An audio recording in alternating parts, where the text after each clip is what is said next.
I'm Claire Hubble, and this is Ukraine, the latest.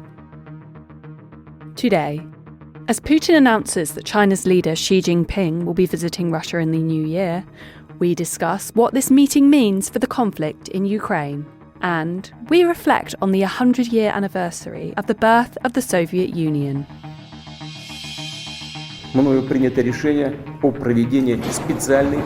This hideous and barbaric venture of Vladimir Putin must end in failure. Putin's war in Ukraine has destabilized energy markets the world over. Nobody's going to break us. We're strong. We're Ukrainians. Every weekday afternoon, we sit down with leading journalists from the Telegraph's London newsroom and our teams reporting on the ground to bring you the latest news and analysis on the war in Ukraine. It's Friday, the 30th of December, day 310. Today, to discuss the most recent events in Ukraine and around the world, I'm joined by our assistant comment editor Francis Durnley, our Russia correspondent Natalia Vasilyeva, and our history correspondent Dan Capuro. I started by asking Francis for the latest news from Ukraine. Thank you, Claire. It's good to be back, and good morning, afternoon or evening to our listeners around the world. So to start, yesterday was, of course, one of the most significant aerial bombardments of Kyiv and other key Ukrainian cities. And there's been some interesting reaction from that this morning. The Ukrainians, of course, have talked about the consequences of that and have called for more defensive weapons. Russia's defense ministry has claimed that the strike was a success and disrupted the production and repair of military equipment and the movement of Ukrainian reserve troops. But most interestingly is that these attacks are continuing this morning. I understand that the air raid sirens are sounding in Kyiv as I speak. But Ukraine's Air Force have said that all 16 of the Russian kamikaze drones launched overnight from the southeast and north of the country have been destroyed by air defences. Now, that can't be independently verified, but if that is true, then that would be an 100% shoot-down rate, which is considerably higher than what we've seen in recent weeks and would show an adaptation of the Ukrainian military, which will, I think, prove very significant in the days, weeks and months ahead, and is suggestive that that more high-tech weaponry, defence weaponry that's been offered by the West is starting to have an effect on the effectiveness of these Russian strikes. In other news, on the military side, Ukraine is suffering from an enormous need for ammunition and spare parts. That's according to Jens Stoltenberg, who's told the German news agency DPA that it's vital that members of the Western Security Alliance do more in Ukraine at this moment. He said that it is in all of our security interests to make sure that Ukraine prevails and that Putin does not win. So again, we'll just speak to some of the challenges that Ukraine is facing at this moment, not only in terms of the defence infrastructure, but also in terms of weaponry that it is calling for as it prepares for the counteroffensive, and also to respond to renewed Russian bombardments and potential offensives in the new year. Just on that front, a Russian general behind the disastrous attempt to capture Kyiv in the beginning of the war is now taking over the eastern front in the war. He's taking over the fighting in the east of Ukraine. This is, of course, Lieutenant General Yevgeny Nikiforov. I've probably butchered the pronunciation of that, for which I apologise, but regular listeners will be familiar with him.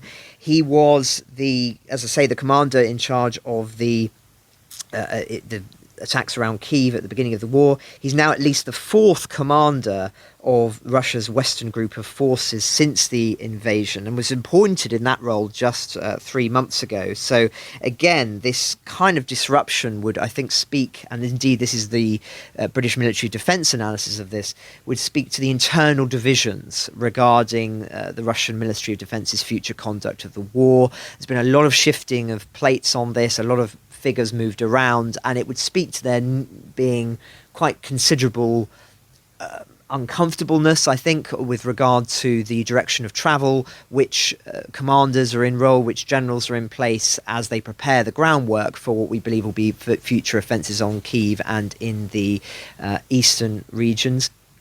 So something for us to watch, and no doubt we will in the coming days. And just lastly, this may have been covered earlier in the week, but I wanted to go into a little bit more detail on it, if so, which is this remarkable interview on British radio between Sir Jeremy Fleming, the head of Britain's spy agency GCHQ, sort of the successor to Bletchley Park on steroids, and the head of US intelligence, Avril Haines. And they've done this mutual interview as part of Sir Jeremy editing one of the sort of most important radio programs here in the UK, or at least one of the most prestigious. And as part of that, he spoke to his counterpart in the US. And one of the big things that's come out of this is talking about the sea change of the release of intelligence as a consequence of the war in Ukraine, how they publicised ahead of time their knowledge of Russia's plans for the invasion. That would not have been typical. That was clearly an attempt to try and divert Putin from the invasion in the first place. But more importantly, he talked about, and they talk about this in the interview, how rather than trying to do everything after the fact, and at least in the public sphere, they've tried to pre-bunk rather than post-bunk the claims of the Russian military, Russian propaganda about what has been happening in Ukraine. So they have been very, very eager to share Western intelligence. I'm sure not all of it, but nonetheless share Western intelligence with the media, share it with on public platforms, on social media, and through their own platforms, of course, as well, about what the Russian narratives are saying, how they are misleading, the reality of what is going on the ground, in an attempt, as I say, to pre-bunk some of the Russian narratives. Now, they say they've had moderate success in that, but interestingly, they said that within Russia itself, they believe that they have not been as successful as perhaps some expected early on in the war. Indeed, the quote is from Avril Haines, is there's been basically no impact on this intelligence sharing within Russia because of the control that the Kremlin exerts over information flows inside the country. So quite a noteworthy admission, that. And as I say, one that I'm not going to try and challenge, but I would say that we have a lot of listeners in Russia of this podcast. Inevitably, in this interconnected world we now live in, there will be information that's bleeding in, but we haven't seen perhaps the scale of the significance of that play out in perhaps the way that some expected. So a very interesting interview, the one that we've written up for The Telegraph, which I'd recommend that people check out. And there have been other news stories off the back of this as well, but a very interesting insight into the shift in intelligence sharing as a consequence of the war in Ukraine. Thank you for that, Francis. Moving away from the military space, what else has happened on the diplomatic front in the last 24 hours? Yes, well, on the diplomatic front, a very interesting intervention this morning from Vladimir Putin. He said that he expects his dear friend, that's a direct quote, and Chinese counterpart Xi Jinping to make a state visit to Russia in the spring, adding that he wants this to be indicative of a ramping up of military cooperation between the two countries. This is as a response to a televised video conference between the two leaders, saying that he wants it to demonstrate to the world the closeness of Russian-Chinese relations. Now, what's been interesting is that Beijing has not commented on this. Perhaps it's an attempt by Putin to play up the cooperation that's happening behind closed doors. This may be a cause of embarrassment in Beijing, or it may be indicative of the reality of the depth of the relationship that's been built between these two countries behind closed doors, one that China has not been keen to promote because of its interests in the West, but is actually the reality of what's going on in the ground. To be perfectly frank, I think that would be my interpretation of what has been going on, whilst I don't question at all the significance of the dialogue that China has been having with Putin, working together some of the Western allies into those conversations, which may have toned down some of the nuclear rhetoric coming out of Russia. Nonetheless, I do think that there are worrying, concerning trends about how China are cooperating with Russia, more so perhaps than we would have hoped, given the international condemnation of what Russia did back in February. But as I say, I don't think this should be seen as something that's necessarily indicative of Russian strength. Rather, it could be the opposite, that for reasons we've talked about in the past on this podcast, as Russian influence declines in over the Stans, which of course James Kilner is the expert on for us, but also in Eastern Europe and beyond, there's an opportunity for China to move in those spaces by perhaps making Russia more dependent on it and more closely aligning with them. So rather than this being seen as Russian strength with this cooperation with China, it could be seen as suggestive of weakness. So an interesting thing for us to monitor there. Just a couple of other very quick things. The UK has donated further military aid to help Ukraine clear minefields and unexploded ordnance. This is, we understand, to help prepare Ukraine for the counter-offensives to come in the new year, that of course they need to clear the minefields that Russia have laid, and indeed some of their own defence packages as a consequence of the Russian invasion. So quite significant there. I think it is worth underlining just how much of this ordnance there is, very, very significant in Ukraine, and one that will take a generation or more to clear in full, most likely. This is the long-term scarring effects on a country of war on the environment, on the landscape and beyond. So quite an interesting innovation there. And lastly, on the energy front, which of course I've been following for the podcast now really since the war began, I've talked about how there's been this G7 price cap, and whilst not wanting to go into all of the complexities of this now, what's been quite interesting is that Putin has imposed an oil ban on buyers who are complying with this price cap, so an attempt by him to counteract the Western allies' attempt to subvert the energy markets. Now, what's interesting about this is, of course, it does show a robustness and a firmness in the economy within Russia, perhaps more so than some expected. But at the same time, this response from Putin is nowhere near as robust as what he was threatening in Russian propaganda and publicly. So perhaps it would be suggestive that things are not quite as stable in Russia as he would like to suggest. And so whilst he may well be trying to impose an oil ban on these buyers, the reality is that there will still be a lot of exchanging going on behind closed doors, and that attempts to appear more strong may actually not be the case. But nonetheless, interesting that he has attempted to counteract this publicly, perhaps more for an internal audience than an external one. But that's lay of the land in the diplomatic and energy space. Thank you, Francis. Natalia, this seems like a good time to bring you in. How is China's stance on the war viewed within Russia? Hi, everyone. Yes, I just wanted to jump in and add a few words on what Francis has just said, especially on the fact that we haven't seen that China's support of Russia has come short of expectations, definitely in Russia. And if we look back to early this year, to the end of last year, while Kremlin officials were essentially threatening with a global conflict, they kept telling the Russian public that they shouldn't worry, that in case there are Western sanctions, China will come to Russia's rescue with its technology, with loans. Military aid was not mentioned as such, but there was an idea that China might be helpful. In reality, when the war started and when Russia was immediately slapped with a variety of international sanctions, China did nothing to oppose them. And in fact, it has been as cautious complying with them as any European country, pretty much.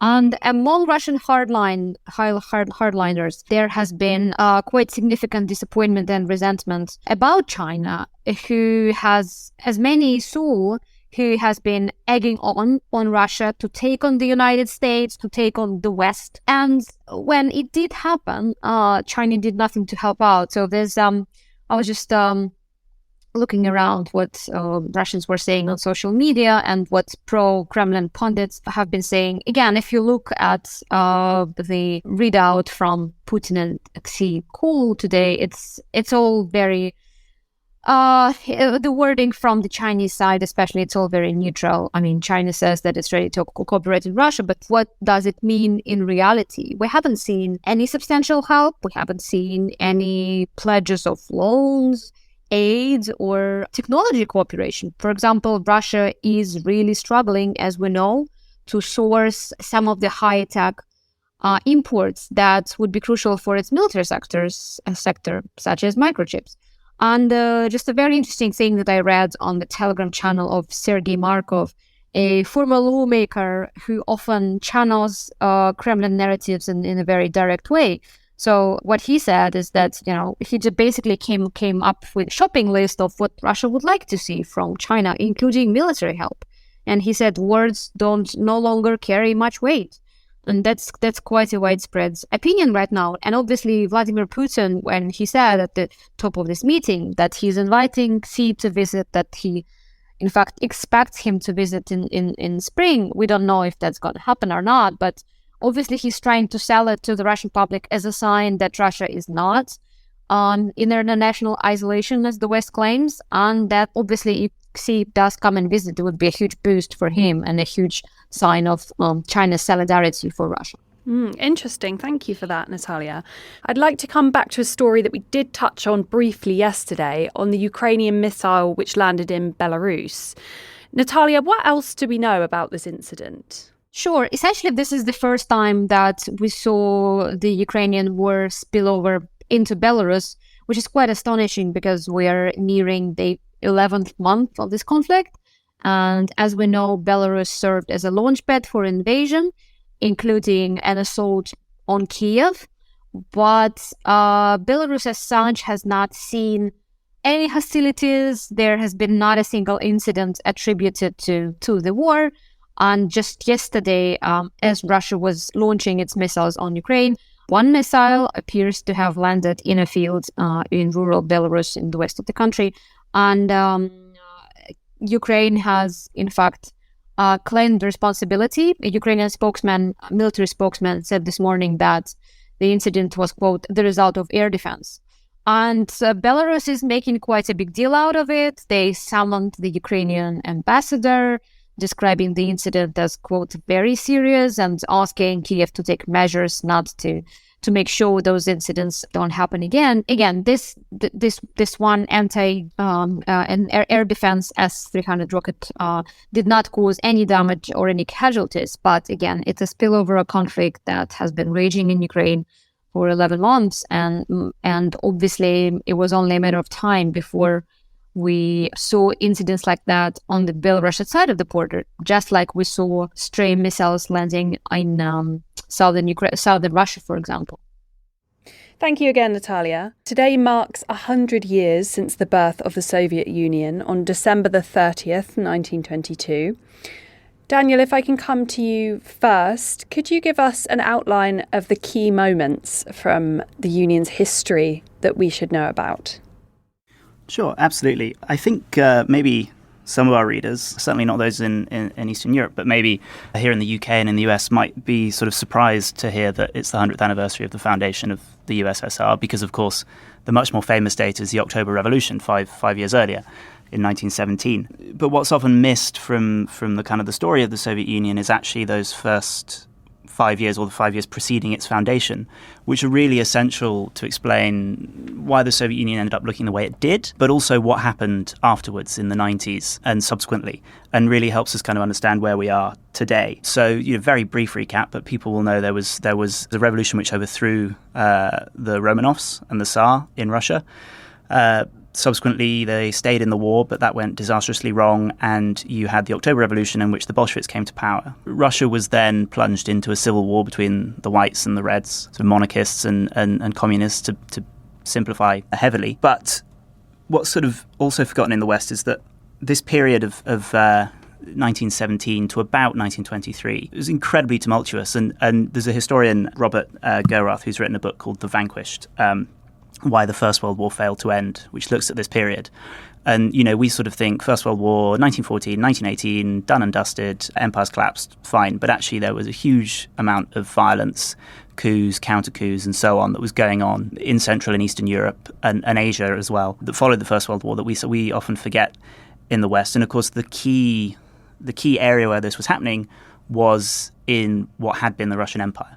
And so all over the former Russian Empire, just as you had in 1989 and then 1990, 1991, you had all these colonies effectively breaking away. The main areas being the Baltics, Poland, Belarus, Ukraine, and then the Caucasus was another big area. And in Central Asia, although there wasn't a sort of declaration of independence, there was a huge uprising by the local population, which was sort of Islamic in its nature, but again was anti-colonialist, anti-Russian.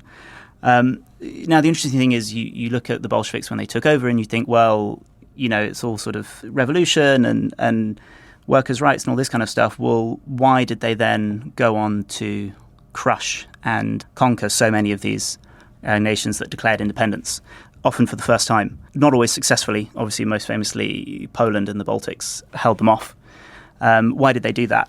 And there's a few, obviously it's still a reasonably live debate among historians, but there's a couple of reasons really. One is the one that maybe the Soviet Union would have liked to have told, and at least is the version that Lenin promoted, which is this idea of world revolution. So you had the Polish-Soviet War and the miracle in the Vistula when the Polish forces held back the Red Army. And the objective there wasn't so much to take Poland back into the Russian Empire as it was to reach Germany, which had always been seen as the most likely candidate for a communist revolution. And Lenin thought that if he could get to Berlin, instigate a communist revolution, then the world revolution would happen and the whole world would become communist and it would be the end of capitalism. So there was that element of it, and you saw it in some places like in Georgia, for example, where the Mensheviks had actually been the ones to take over, not the Bolsheviks. So there was, to an extent, an element of we want the Bolsheviks to win. You did see that in a lot of places. But then also there really was just old-fashioned Russian imperialism. And perhaps unsurprisingly, you see the kind of the zealotry of converts in this. So Stalin was a Russified Georgian.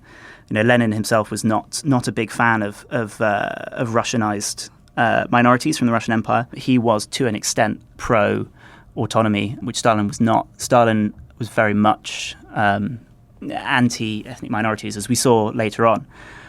And so Stalin really pushed for a lot of these invasions, the invasions of the Caucasus, to force Georgia back into what was the Russian Empire. But as Anne Applebaum, the historian, has pointed out, we often see 1917, 1918 as a new beginning and, this complete rupture with the past and the new Soviet system, the Soviet man. But of course, the people creating it were born and raised and brought up in the Russian Empire. And so a lot of them had been inculcated in this deep colonialist disdain for minorities and for the ethnicities that made up the Russian Empire. So they had these deeply, effectively racist views about Ukrainians. Those were there from the start. And so it wasn't really a surprise when they chose to pursue this policy of forced reintegration and the crushing of the nationalities. So as I was saying, this happened in a lot of places. So you had the invasion of Georgia, Armenia, Azerbaijan, and the Caucasus. You had the sort of really brutal, violent crushing of the Islamic uprising in the Central Asian states, which again had nothing to do with Bolshevism really. It was just about colonialism. It was unsuccessful in the Baltics and unsuccessful in Poland. But then you had the two cases which are interesting, which are Belarus and obviously for us on the podcast is Ukraine. So after the initial revolution in Petrograd, modern-day St. Petersburg, and the provisional government was set up in Russia, you had the same thing in Ukraine, and there were links between the two governments. The Ukrainians hadn't formally declared independence. But later, after the October Revolution, what you effectively had was a Ukrainian People's Republic, sometimes goes by other names, but it's usually known as the Ukrainian People's Republic. And then you had the Ukrainian Soviet Republic, which set up its capital in Kharkiv in the east. And you had these two competing Ukraines, and the Ukrainian People's Republic, the non-Soviet one, didn't do particularly well in fighting against the Red Army and the Bolsheviks, who obviously wanted to conquer Ukraine and bring it under Bolshevik control.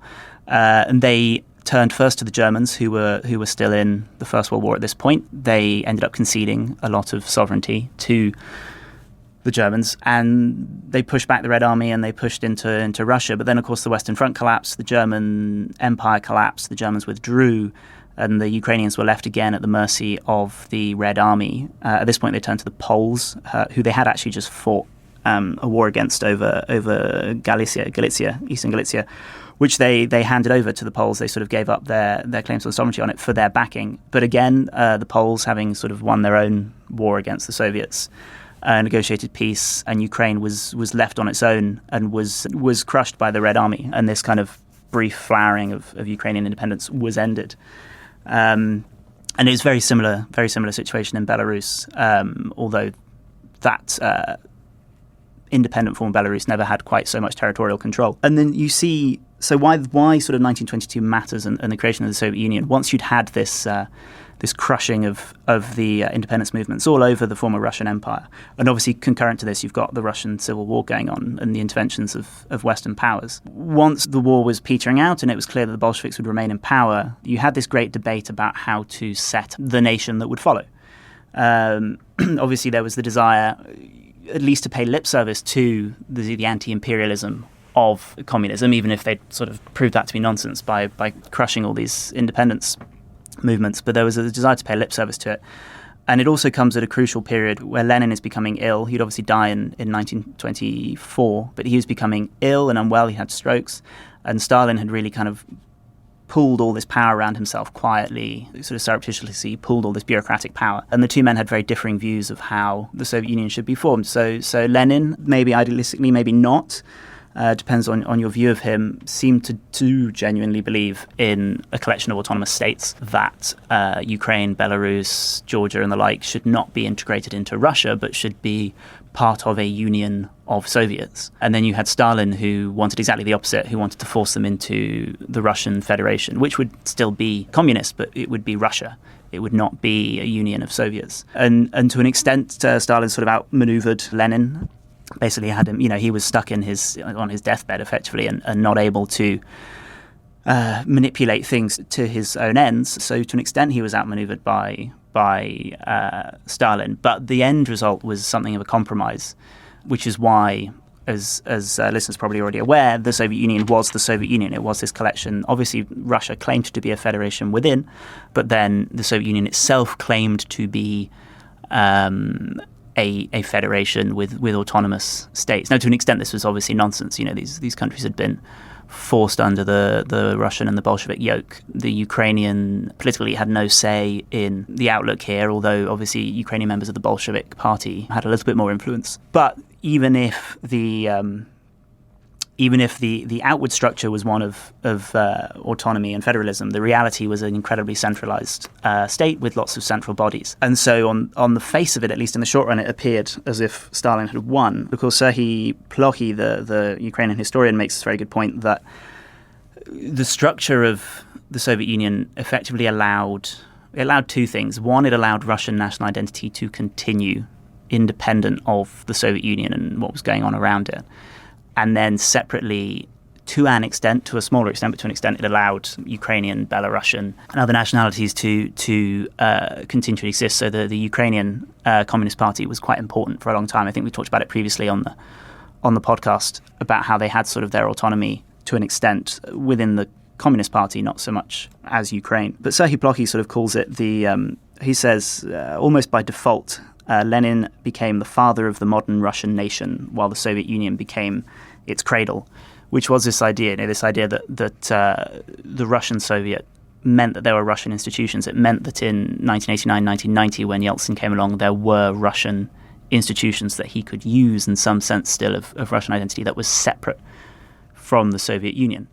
Now, which also obviously brings us up to a very interesting question now, and certainly I think you can see that in Putin's mentality and the launching of the war. The point's very often made that he can't afford to have a successful democratic, westernizing, Europeanizing nation on his borders because it will show up what his kleptocracy has become.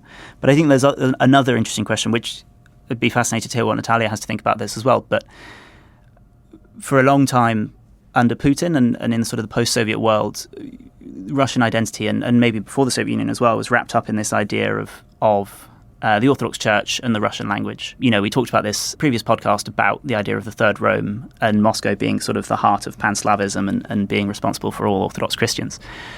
Now, if Ukraine is able to thrive with a large Russian-speaking population and a large Orthodox population, and it can show that you can be Russian-speaking and Orthodox and not Russian, and be incredibly successful and democratic and happy, what does that mean for Russian national identity?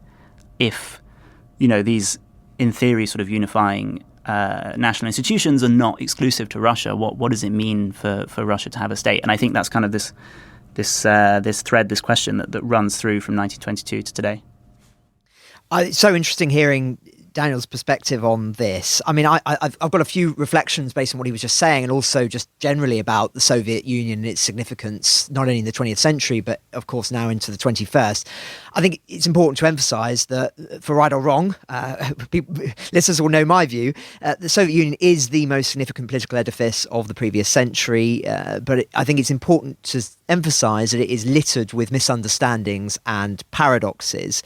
I remember that the observation of the Marxist historian, it has to be said, Eric Hobsbawm, who said that there's an irony here that the Soviet Union proved to be the saviour of liberal capitalism in many ways, both by enabling the West to win the Second World War against Hitler's Germany, but also by providing incentives for capitalism to reform itself in competition with the Soviet alternative, and by the perceived, and I emphasize that word, perceived immunity to the Great Depression in 1929, it meant that capitalism, as I say, was forced to abandon its belief in free market orthodoxy and to evolve into something that made the FDR's stance on solving the Great Depression possible, one could say.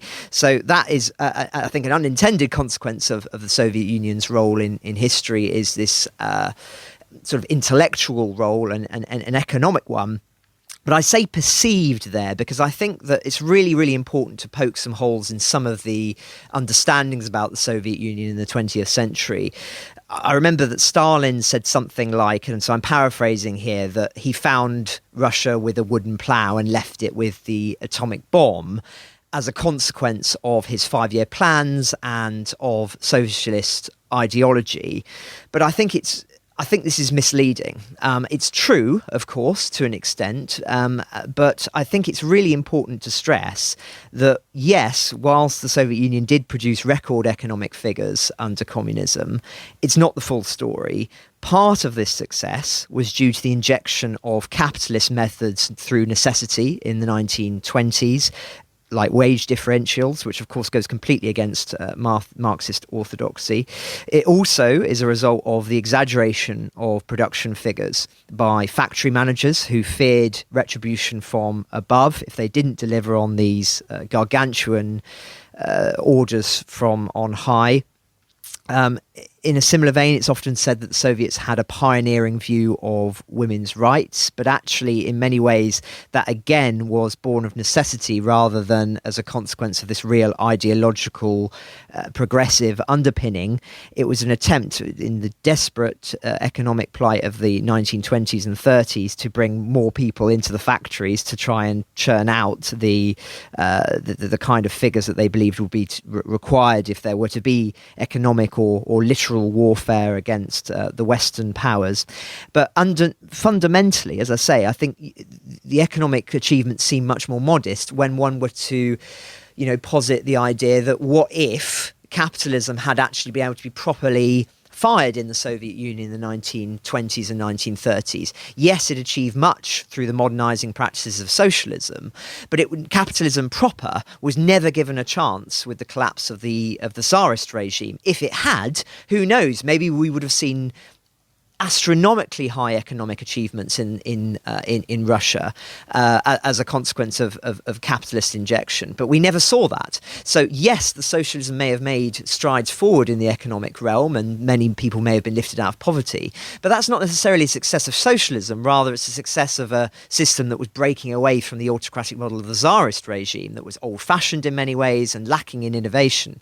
But if capitalism unblemished had been able to be unleashed there, then I think we may well have seen achievements that equaled the 5-year plans and beyond without the bloodshed. And I think that's the next thing that I was going to say, is that there's often a mythos that's built around the Soviet Union that, and this was the Trotskyite view in the 20th century, that Lenin had this sort of purist ideology that was liberational, that was unifying, and was not built on terror, that the terror came later, and that Stalin was the corrupter of the great ideological purity of Leninism. But actually, that is simply not true, for the reasons that Dan was just talking about there. The fact is that Leninist terror was the underpinning of the Soviet Union from the very beginning. And I can just cite one example relating to Ukraine. In November 1920, the Red Army's cavalry swept through the Jewish communities in Ukrainian towns. They killed and looted as they went. Now, the myth used to be that Lenin would have had no knowledge of this. But actually, we know now, as a consequence of the collapse of the Soviet Union, that Lenin himself was personally informed that this was taking place, that the pogroms were happening in Minsk and elsewhere. And the sole comment from him that we have written on the report is, "for the archives." no attempt to stop it, no attempt to acknowledge it publicly, rather to just say, send it away to be buried in the archives forevermore. And it's really important to emphasize that by the end of the Russian Civil War, the pogroms in southern Russia and Ukraine had claimed up to 120,000 lives. I mean, this is just astronomically high figures. And so that's one aspect of, I think, Lenin's contribution to the Soviet Union, which is misunderstood. Another is, of course, is just the nature of the fact that it didn't really adapt, that even under Stalinism and beyond, the edifice of the Soviet Union was still recognizably very much Lenin's creation. And we see that not only with state terror, we see it fundamentally with the centralization of power. And it's that same centralization of power where he was managed to sort of, and I'm quoting Tony Yutt here, sort of kidnap this centrifugal political heritage of European radicalism and channel it into a monopolized system of control.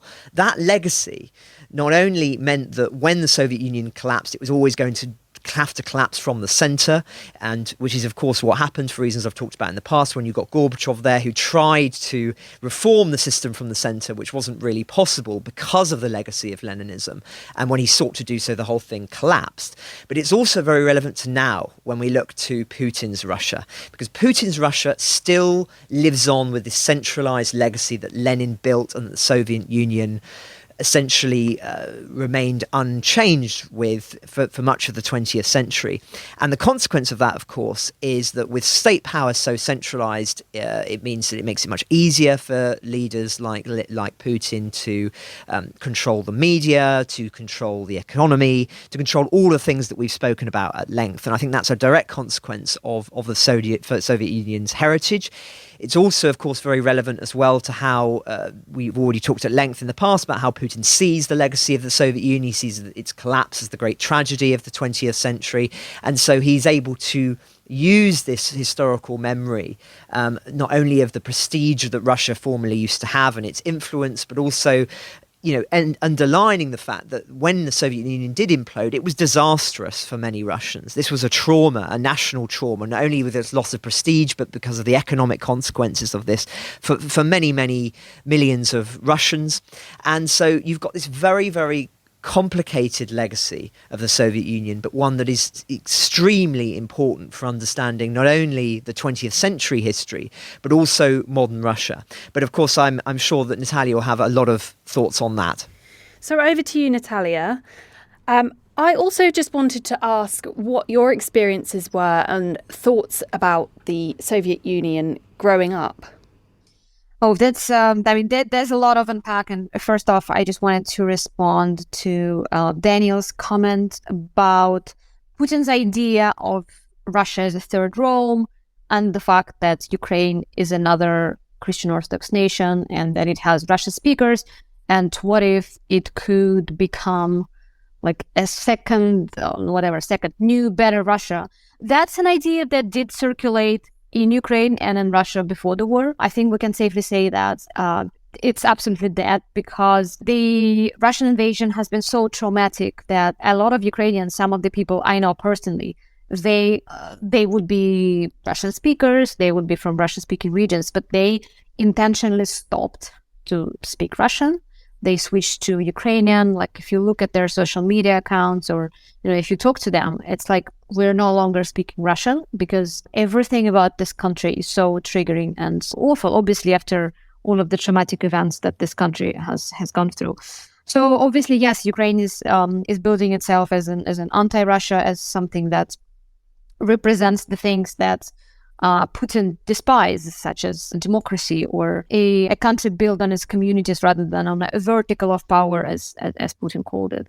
On the Soviet Union, yes, I was born in 1984 actually, and I was 7 when the Soviet Union collapsed. And as luck would have it, I went to school just a couple of months before the Soviet Union was collapsing, and it was around the time when I was in the first grade, and it was a time then you were still supposed to wear school uniform, like the Soviet-style school uniform.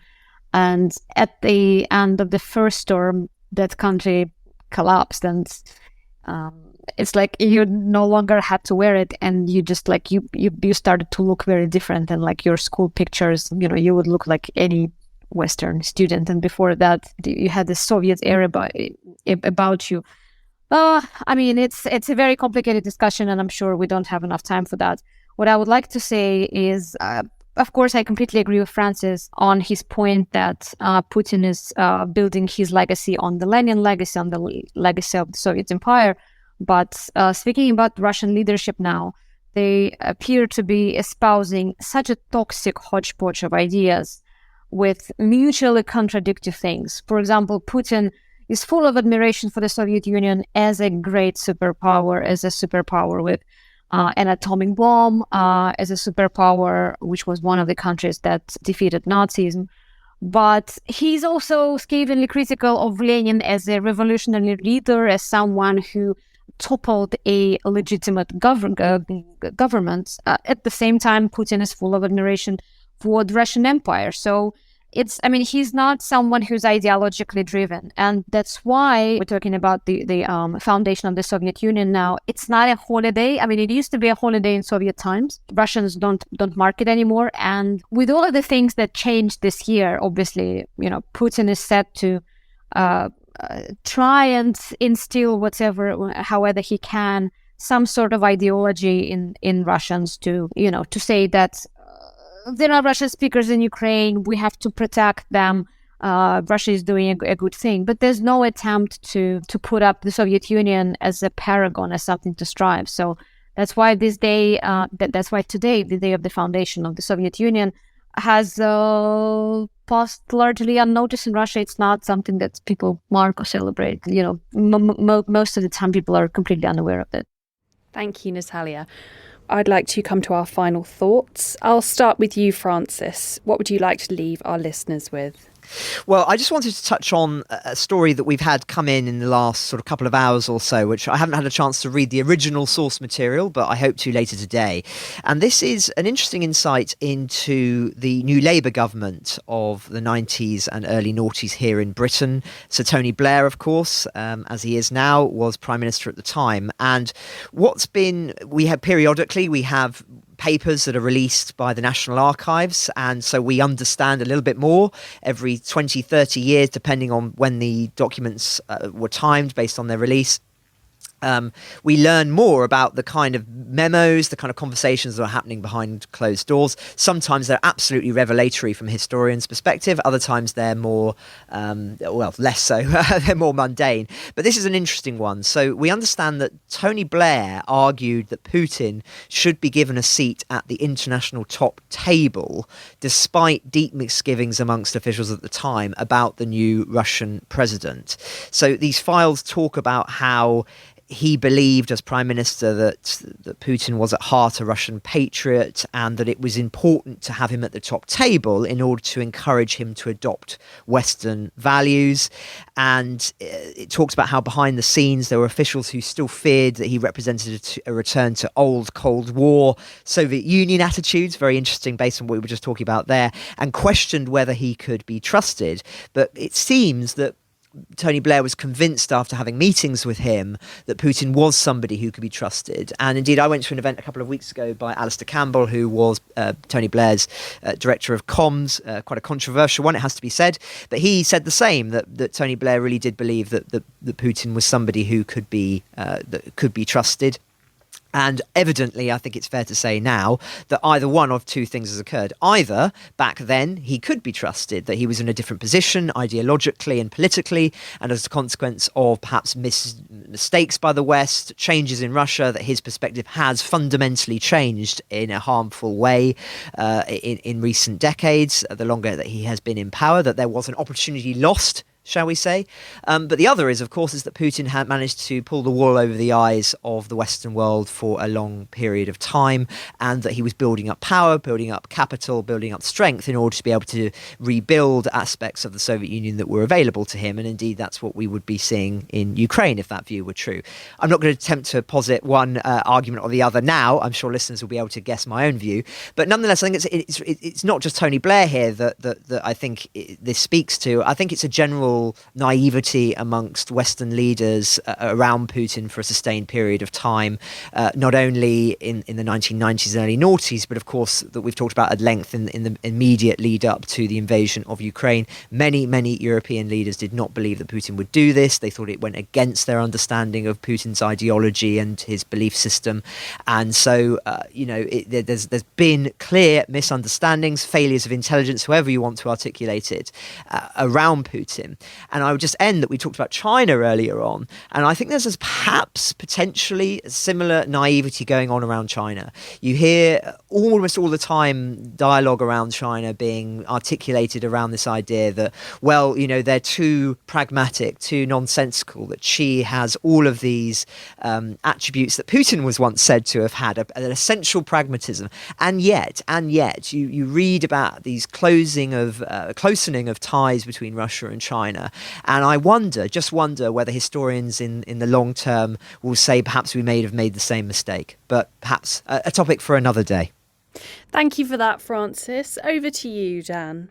Just a couple of quick final thoughts, very, very quickly to follow up just on what Francis was saying. I was the one in the archives poring over those documents down in Kew, so just a little bit of insight on that. I mean, I think Francis summed it up quite neatly, but I think there was one set of documents that was particularly interesting, which was from the British summaries of the first ever NATO-Russia Council Summit, which was this body that was being set up in the wake of the Cold War, with the belief that, Russia needed to be integrated into the West. This was in 2002. And there's two sort of really important bits of context. So Blair was at one extreme of the, we should let Putin, put Putin on the top table, treat him like another leader. Not quite as extreme as Berlusconi, but he was at that end. And it was controversial at the time. The French were against it because, you're only 1 year out from the obliteration of Grozny during the Chechen War, which was, truly awful. And in that period, people thought, oh, Putin is just another one of these nasty Russian leaders. He wasn't seen as a liberal and a reformer, really. But what changed by 2002 was, of course, the September the 11th terrorist attacks. And you can see that in these Rome summit documents. You can see this anxiety from George Bush in particular, who I think was less naive about Putin maybe than Blair was. But there's this wonderful line in there, I'll paraphrase it because I don't have the exact quote, but basically said, we need to move on from old issues and focus on new ones. And he was basically explicitly saying, yes, we've got to talk about nuclear weapons, disarmament and controls and stuff at this summit, but really what I want to get on and talk about is how we can counter terrorism and how we can work together on special forces operations and, how we can get Russia involved in that. And it was this belief for the sort of, pretty much until this war really, early this year, that, actually we were in the period of the war on terror and that great power struggles weren't relevant anymore. And you can see that. You can see that in these documents, that kind of the zeitgeist, if you like, that they thought, well, we shouldn't be worrying about nuclear weapons anymore. Yes, we'll keep an eye on them, but let's get on with taking out these terrorists.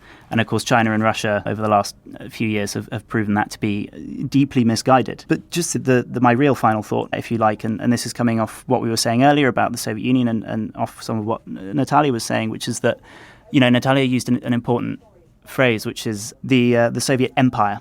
And I think that's forgotten, is that the Soviet Union was Russia was an empire.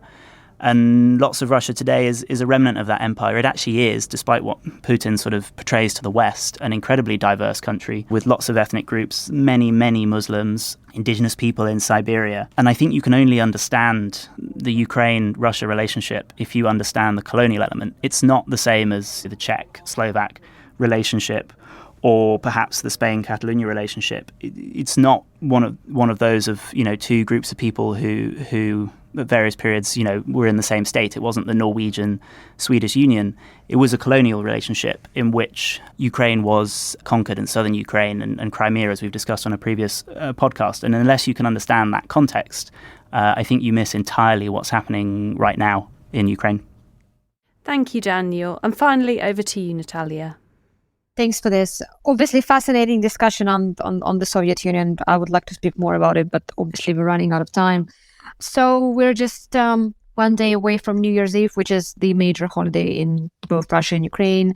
And we're moving full into the holiday season with the Orthodox Christmas just 1 week away. Typically, it's a very quiet time in this part of the world, in Russia and Ukraine, when nothing is happening. This year, however, Ukrainians are quite anxious because there's an expectation that Russia would double down on this missile strike to further intimidate and scare Ukrainians in the middle of this holiday season. So obviously I would very much hope that this doesn't happen, but we should all definitely watch out and see what's happening in Ukraine, especially what concerns Russian missile strike, because, this is going to be very painful for Ukraine at a time when people are trying to have a good time and trying to celebrate New Year's as much as they can in the current circumstances, which is a full-fledged war in Ukraine.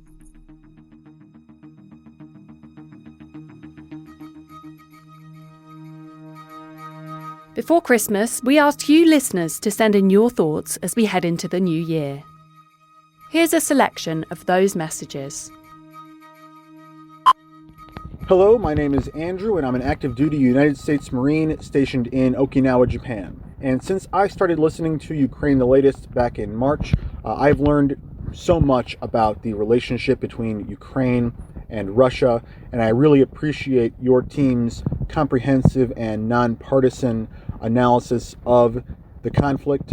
And as an active duty Marine, I also really appreciate your team's military analysis as well. I find it incredibly valuable and interesting. So please keep up the hard work. I look forward to listening more in the future, and all the best to you and your team in the new year. Thank you again.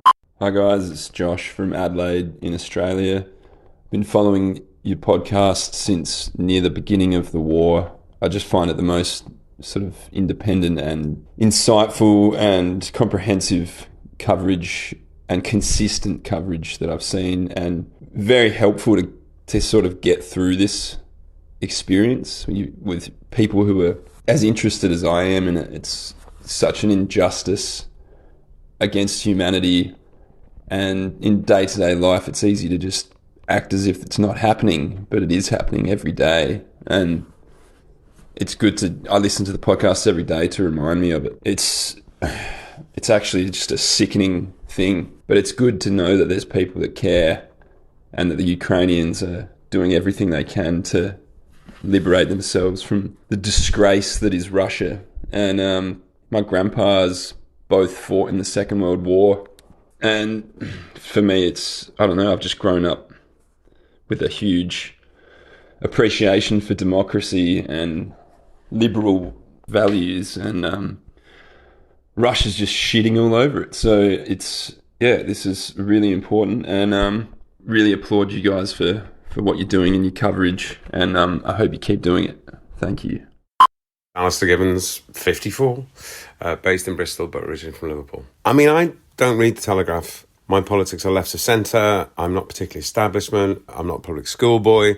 But the Telegraph has some good journalists, and they do some good coverage. So I was glad to see that you came up with this podcast, which I followed from almost the beginning, and has been my daily go-to to find out what's happening in Ukraine, because basically it's just not been covered that well. And it's been very informative, and it's been pretty good. So thanks for that, and keep doing what you're doing. It's a bit of a kind of good luck, good night and good luck moment that you've created here, which I guess happens once in a generation for you journalists. So well done. Cheers. Hello, I'm John, calling in from Sydney, Australia. I listen to your podcast each day when I walk the dog, and due to time zones, it actually comes here every Tuesday to Saturday instead of Monday to Friday. When I listen to the podcast, it makes me feel like I'm living inside history, experiencing it as it progresses each day. And frankly, before the war, I probably wouldn't have been able to find Ukraine on the map, but now I know a lot more about European news and geography. I can also find many more countries when I play Wordle each day. That's Wordle with an L. Australia is quite disconnected from Europe. Most of our news focuses on the USA, China and the Pacific area. So this war has actually been an opportunity for me to expand my awareness of the world and to actually spend time looking at maps and learning about Europe and the ex-Soviet countries. I'm actually planning a long-delayed holiday to Scandinavia in 2023. And frankly, I don't know which countries will be safe to visit next summer, but I certainly know one thing, and that's I won't be visiting St. Petersburg. So on behalf of your listeners from the other side of the world, I do thank you for keeping us so up to date on the war in Ukraine. And my dog thanks you too for all of the walks. Cheers. Hello, my name is Thais.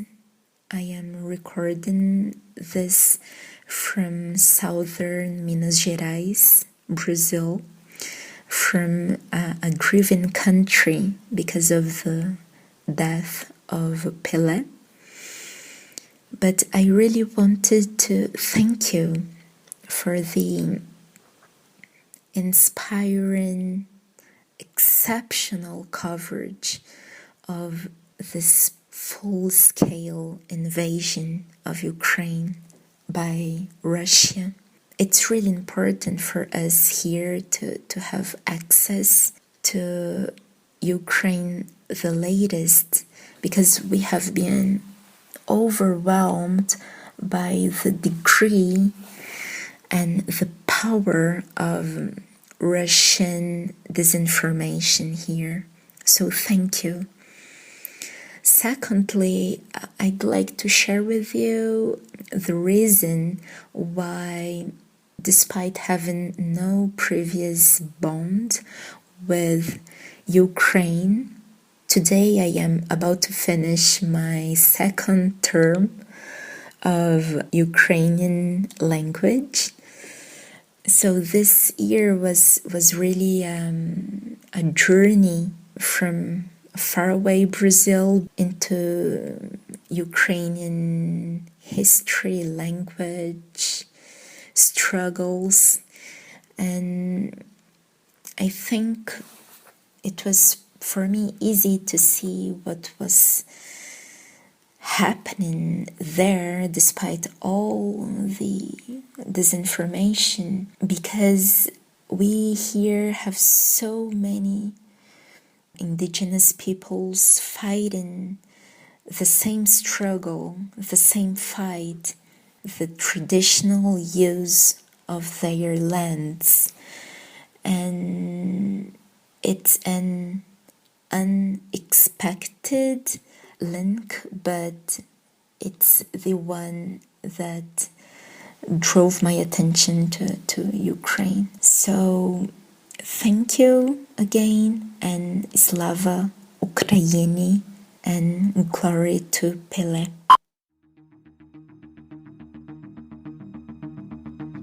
Ukraine the Latest is an original podcast from The Telegraph. To stay on top of all of our Ukraine news, analysis and dispatches from the ground, subscribe to The Telegraph.